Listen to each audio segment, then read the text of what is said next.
5 ways to avoid holiday weight gain. Hello everyone and welcome back to Vlogmas 2024, where there is a new video every day from December 1st to December 21st. If you are new here, I would encourage you to subscribe because it's a fun place to be. We real friends around here, and I would love for you to stick around and join because we are well on our way to 100K and I need your help to get me there. If you've been rocking with me for a minute, you already know we real friends, and I appreciate you being here, and thank you so much for sticking by me throughout the year. Today we're talking about 5 ways to avoid the dreaded holiday weight gain. Now we're coming off the tail end of Thanksgiving and Friendsgiving, and then there was like Halloween mixed in there. We are now headed straight into holiday madness, and I know the holiday weight gain is a big deal for a lot of people, and I feel like a lot of people tend to give up on this last part of the year. They give up on all their goals, all the progress they have made throughout the year, and December is just a wash for many of you. So I want to give you 5 tips, 5 pointers, 5 tips and tricks, whatever you want to call it, to avoid the holiday weight gain and how you can come out of this holiday season still looking and feeling your best without the regrets. My first tip to avoid the holiday weight gain is stop the excuses. The excuses have to go. Do not let your excuses be the main reason for your downfall. You have come this far, and you did not come this far to only come this far. I will hear people just make excuse after excuse. I have 2 parties coming up this weekend, or I have my work party midweek and I have a party this weekend.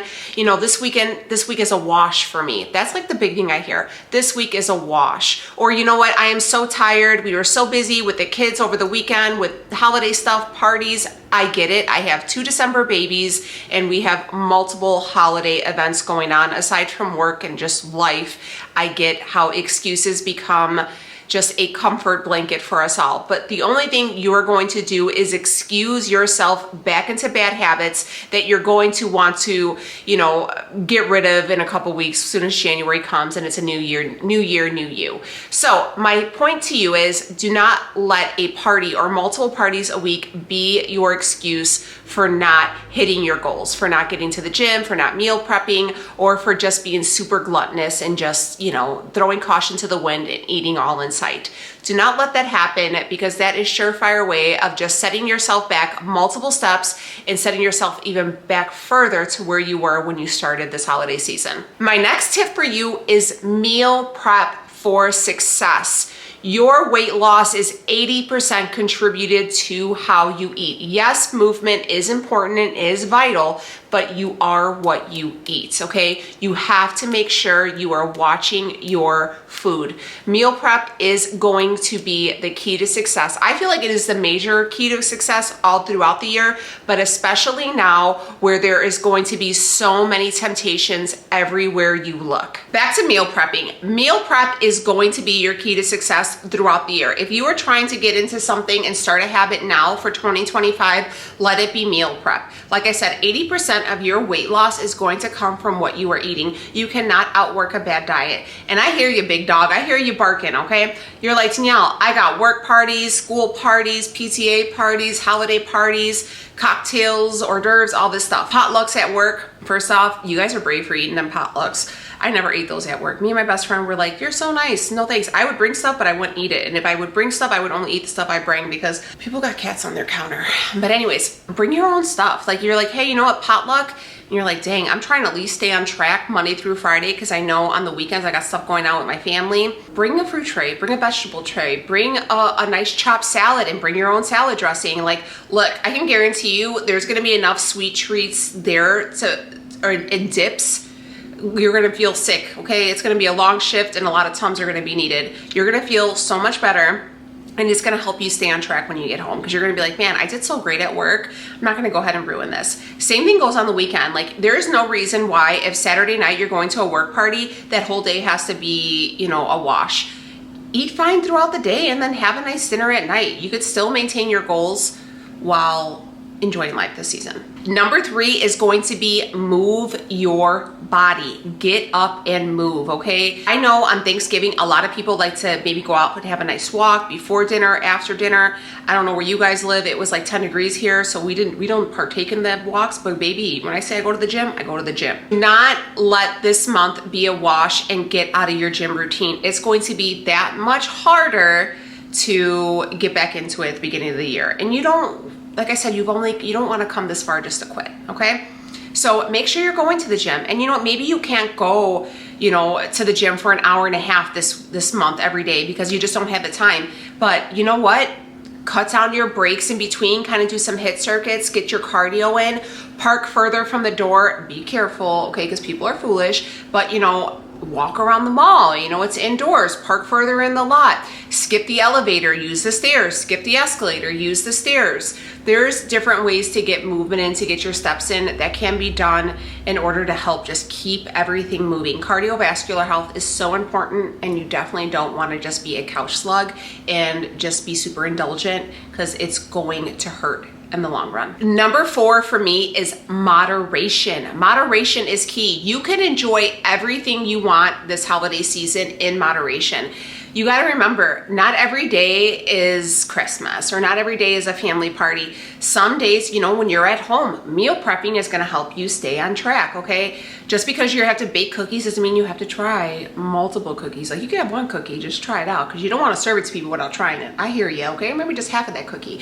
But moderation is key. You know, have little bits of everything. Put your food on a smaller plate. You know, make sure you're drinking your water. If you're going to an event, make sure you eat before you go so you don't overindulge. I know from my own experience, I am a very bingey person, and if I feel like I've been too restricted, then I go crazy, right? I'm like a cookie monster. But make sure that you are, you know, not overdoing it. When I felt super restricted, that's why keto for me long run was super harmful to my like mental health, because I was so restricted that when I finally had the opportunity to like eat like regular food, I would go crazy, right? But you don't have to do that, because moderation is key. You know, if you're gonna have, you know, if you go to, like I said, a cocktail party, maybe have 2 drinks tonight, and maybe, you know, make sure you have like a decent meal before you get there, so you're just having, you know, little bits of stuff here and there. You don't eat, so you eat where you're satiated, not to where you're full. Moderation is going to be your best friend. That's with the booze, and that is with the food, and that is with the desserts. You don't have to eat a ton of it, okay? You don't have to. This is a long month filled with multiple festivities, and if you take that approach, you're gonna regret it at the end, I promise. I've been there, I know what I'm talking about. Lastly, number 5, enjoy the holidays. Enjoy them, okay? You don't have to be obsessive over it, all right? I feel like people just take the whole month, the whole 31 days of December, and it's just a wash for them, because, you know, they just think every day is meant to be enjoyed. And I mean, you should enjoy your life every day, but it doesn't have to be celebrating with food. But when you are around those people, don't obsess over it, okay?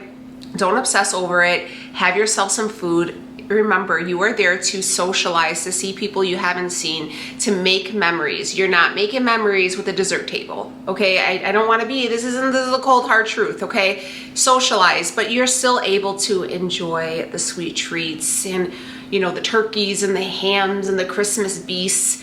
And my last and final tip, that is going to be a bonus of 5.1, if you will, skip the scale for a few days. So I told everybody on Thanksgiving, if you guys were eating really good, to not go on that scale probably for 72 hours, because what's going to happen is you're going to have a weight spike, and it's going to be from inflammation, it's going to be water weight, it's going to be your stomach's probably a little angry because you're eating stuff that you weren't used to. I weighed in Thanksgiving morning and I was 167 pounds. The next day, I didn't overdo it Thanksgiving either. I'm not a big Thanksgiving person, I ain't gonna lie to you. It's just not my favorites, you know?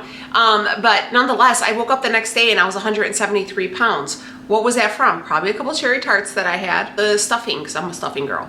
You know, so these little things, you know, they just cause a little bit of inflammation. And if the scale, that jump for you is a trigger, give yourself 72 hours. Make sure you're getting your water in. Make sure you go right back to routine. Okay, not every day is Christmas, but you could enjoy the special moments of the month and do it in moderation. And I feel like if you follow these simple 5 little steps, 5.1, you'll be good. And I feel like you will definitely not regret the holiday season. I feel like everybody goes into January regretting Christmas and regretting the holidays, and oh, I shouldn't have eaten that.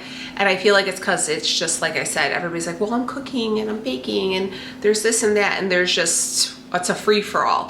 So unfortunately for us, we got to be adults and we have to rein it in, wheel it in, rein it in. Is that the saying? and think with our heads and not our bellies, okay? Because our eyes are always bigger than our bellies anyways, and half the time we are not used to eating these certain foods and we end up feeling really poopy afterwards. I want you guys to remember that this is a wonderful time of year. I hope you make the best memories with those you love and appreciate and cherish. Thank you guys for tuning into Vlogmas. I will be back tomorrow. Make sure you are subscribed and you're sharing the video and sharing the channel, and I'll see you guys tomorrow. Bye.